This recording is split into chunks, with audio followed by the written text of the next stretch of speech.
Yo, what's popping y'all? It's Brother Frona back at it with another Nikke video. We have finally got the PV trailer for the upcoming side story, Eden's Spear.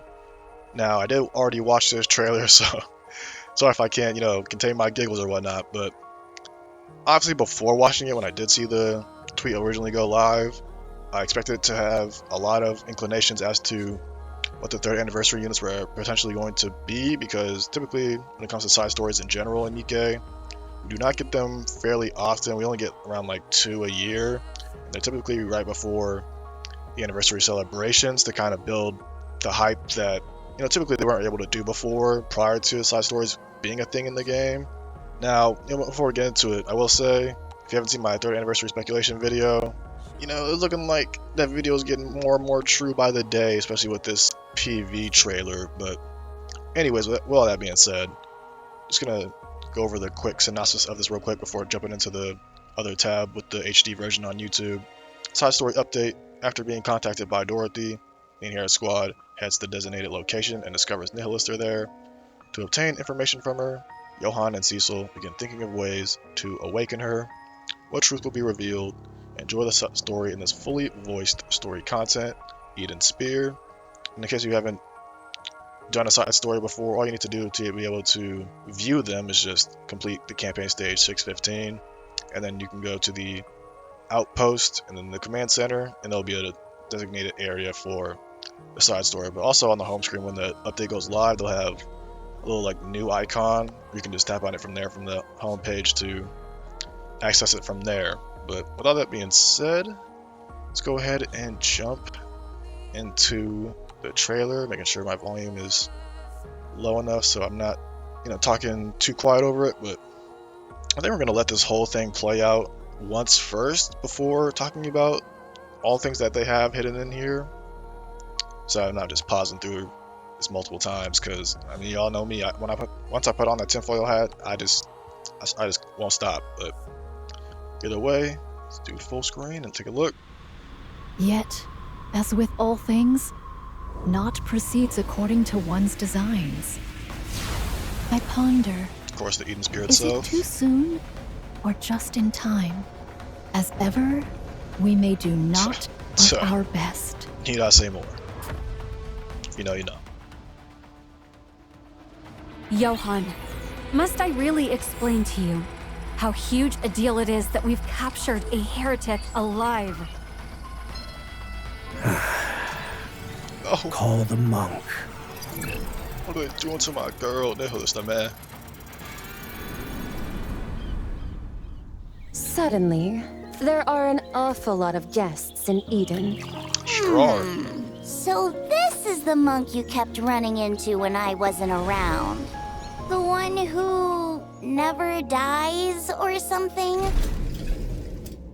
Dost thou say that this which lies before me is truly? Fix her, but only enough so she can't go on another rampage. I have many questions for you, Nihilister. Man, look how sad she looks, bro. Oh my gosh. We're gonna save you, don't worry. After we fix you, of course. And the last little drop, you already know, man. Told y'all, bruh. Alright, so actually let's go back to full screen, because we're going to have to skim through this quite a lot. But let's see, the first thing I want to take a look at, how far in the beginning was it? Yeah, around here. We may. Now, I was gonna say, y'all, obviously in the developer's note, the reason when we had, the developer of the games, or the director of the game, excuse me, said, maybe a hint to the third anniversary. It might not be for the Eden Spear side story, but come on, y'all. You see Marianne chiming crown from this 1.5 Annie. Do not but our best. Go a little quicker. You see Cindy, Grave, and Siren from the second Annie and 2.5 Annie. If this doesn't scream that the characters shown in here are most likely going to be the third Annie, I don't know what will. Especially with the fact that these characters in particular, and I'm just going to go straight to it because there's no point in wasting any more time, saying this, but Go to this shot right here. Nayuta, we already knew was going to be one of the 3rd anniversary characters because despite being obviously a relatively new character in terms of being shown off in the story, obviously we got, a name drop of her all the way back in 1.5, and typically when it comes to ShiftUp, they like to, sprinkle name drops here and there, like the start of the year or like, even earlier in this case, to kind of generate a little bit of hype but still keep people guessing like, oh, they're going to show up, anytime soon and be a major point of relevancy in the story, or are they just gonna name drop them for a long time and then, potentially not show them off for, a year or more than that. But the fact that we're getting these characters shown on our face so much now is pretty much confirmation at this point that these characters are going to be the 3rd anniversary units, as well as, of course, at the very end, which you would have missed it if you didn't watch all the way,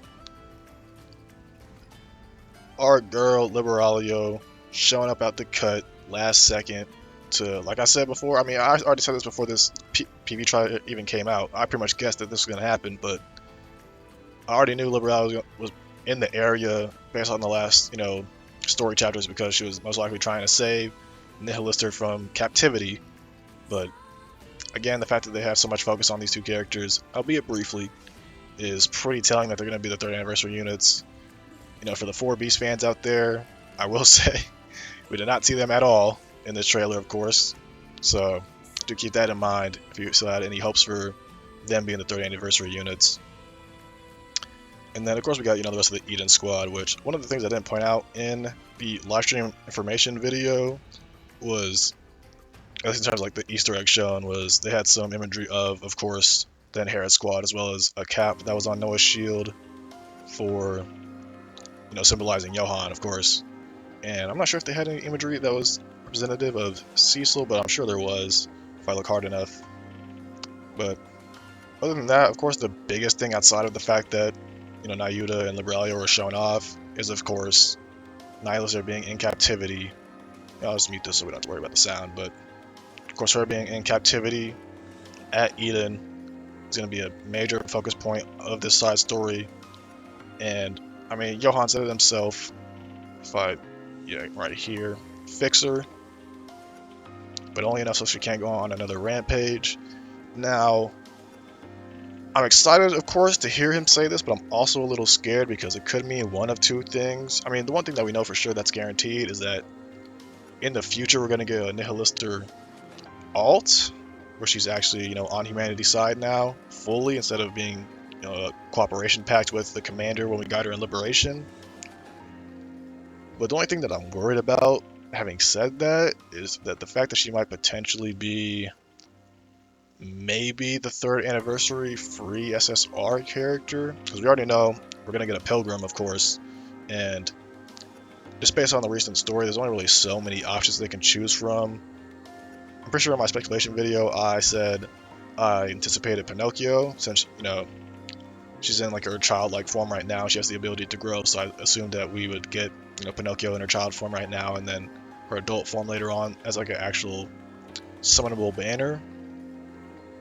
But now with this whole Nihilister situation, they might end up doing her for the free SSR character for 3rd Annie, which would suck because obviously, in past times they never made the SSR free character for the anniversaries anywhere even close to meta, let alone, good realistically. When it came to the free characters that they gave out for half Annie and, the full anniversary, they were always typically just meant as being units that helped new players come to the game, have an easier time breaking through the 160 wall. So that's why they really were never made that great in terms of their kits. But I really, really hope that if they do end up doing the Nihilister as the free character, that they,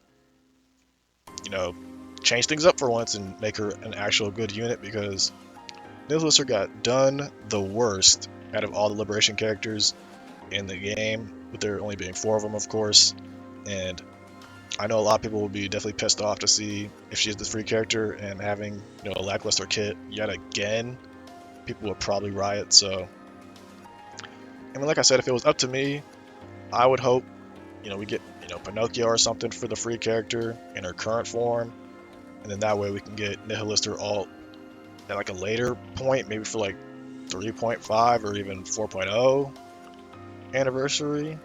I mean, hell, maybe they could even do it for New Year's, but I highly doubt it, because I really think they're going to try to wrap up Anissa's side plot by that point so we can get her back on the counter squad alongside Neon. Especially since we are going to get Nayuta soon. I mean, just based off this video, of course, it's all just speculation, but again, it's pretty obvious at this point. But I do expect, next year to focus more on Neon out of the counter squad so that she can be the next overspec unit for potentially that year's New Year's character.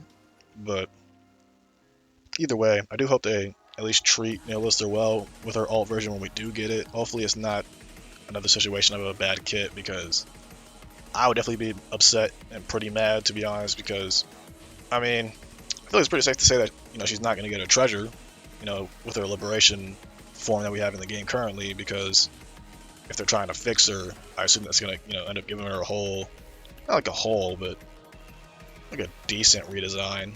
But other than that, let's see if there's anything else I really want to talk about in this video. It's all pretty straightforward. It's only a minute and a half long, so it's really not too much to dive in here. But yeah, I mean, again, the fact that they called Nayuta the monk over to deal with this situation with Nihilister is pretty telling that she's going to be pretty important for the third Annie. Like I said, all the other previous anniversary characters, or just, special pilgrim characters, made an appearance. So they're probably going to end up showing up, at least in terms of the upcoming campaign chapters. I doubt they'll be in the side story itself, but I'm sure this will probably lead up to them joining the crew for the upcoming campaign chapters, especially based on just, the actual live stream official art that we saw, where it included a majority of them. It didn't include like Siren, Chime, or Grave, unfortunately, but it did include quite a few of these characters. And honestly, when it comes to the Inherit squad, I would be interested to see if they get any potential love as well for 3rd anniversary. I feel like, or at least not what I feel like, but what I would hope for is, like a treasure for Haran, and I would say Isabel, but now that we have Arcana in the game, it's kind of no point, because she basically acts as her treasure. And then Noah doesn't really need a treasure, because he's still fantastic in PvP, but one could help her out. But then again, we've never gotten a treasure yet for a Pilgrim character, so I'm just saying that just to say it. But yeah, man, super excited for this side story, Eden Spear, coming out. Now, I'm actually glad that I jump cut it to this, screenshot right here, because one thing I will say, as the last bit of my tinfoil hat theories, the fact that Nayuta's whole aspect of her character, or at least one of the major aspects of her character, is that she never dies. I feel like that's going to play heavily into her kit. We might finally be seeing a new revive character after so long.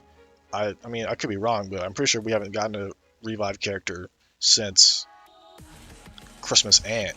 And even then, like before her, it was Rapunzel that was the revive character, and she came out at the launch of the game. So it would be cool to see a mechanic that really hasn't been used in quite a long time be brought back finally for such a major character such as Nayuta. It would be interesting to see, how that plays out in terms of her kit. I assume if she does have like a revive mechanic, it would obviously only be for her. So maybe like instead of the rest of the team, of course. So maybe just speculation, a little bit of speculation on her kit potentially, but maybe she'll have a function in one of her skills where anytime she takes lethal damage and dies, she just instantly gets revived after a couple seconds, or maybe just even instantly. Or maybe she dies and it's not in like her skill 1 or skill 2, but in her burst she has the ability to revive herself despite being dead. So it's like, I don't know, even though you lost your only burst 2 character on the team, and Nayuta, if she is a burst 2, we'll just say, or burst 1 or whatever, she still has the ability to burst while dead, and then she'll basically bring back herself in order to carry out the rest of her burst skill duration. That would be pretty fire, actually, because then you just have a legit unkillable unit in the game, which, I mean, since it's only for herself and not for the rest of the team, I would assume, because that just would be unrealistically broken. that could be, you know, super great for new players that are having a hard time with just tackling content, especially like for hard campaign, or even just like the harder stages of normal campaign. Having someone that just doesn't die ever and can crank out crazy damage or, you know, heals or buffs or whatever they end up doing with their kit could be pretty insane. Now that I'm thinking about it, man, you know what? If I got this shit right, y'all heard it here first, bro. Like, I'm telling y'all, once I get locked in with the theories, I might craft some tomfoolery from time to time, but I also might craft some hidden gems. So if that ends up happening with her kit, y'all heard it here first. Just letting y'all know. But either way, I think with that's going to do it for today's video. Again, really excited for this side story coming out sometime tomorrow. I am recording this on the 15th, and we're getting an update on the 16th. So we'll see how I end up doing that. I'm not sure if I want to make a video. I'm honestly not sure just in general when it comes to Nikke, if I want to do like lore-centered videos when it comes to, you know, either like the main campaign or, you know, the side stories or whatnot. But depending on how gas the side story is, I might just have to say screw it and start putting on my tinfoil hat more and more. But either way, hope y'all enjoyed this video. It's your brother Frona. If you enjoyed this content, you should leave a like, comment, subscribe to the channel. Helps out a ton. And I'll catch y'all in the next video. Peace out, y'all.